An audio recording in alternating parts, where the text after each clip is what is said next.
Chacun naît en état de fusion avec la mère et mélangé à elle. C'est normal et sain. Il est bon pour l'enfant qu'il en soit ainsi, d'abord pendant le temps de la grossesse, puis pendant environ 18 mois. La mère enveloppe l'enfant.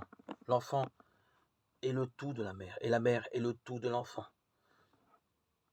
La fusion commence par être dans l'ordre des choses.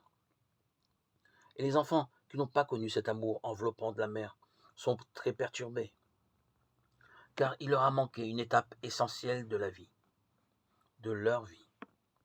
Ce qui est anormal et source de perturbation, c'est la fusion qui dure trop longtemps, qui est trop crue, trop dure, trop forte.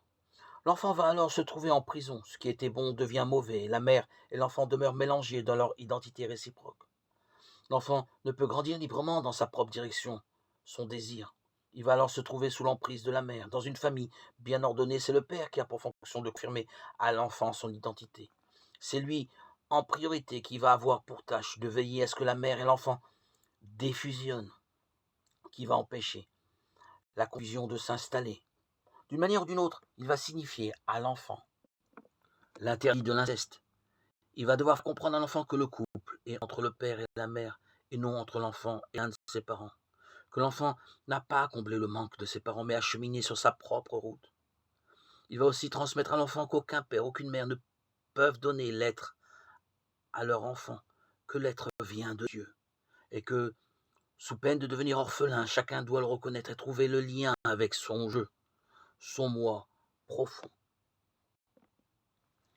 Si le père de famille ne remplit pas sa fonction, si la mère ignore cette loi essentielle de diffusion, la confusion risque de s'installer. Beaucoup arrivent à l'âge adulte sans avoir réellement vécu la première séparation intérieure impérative, celle d'avec la mère.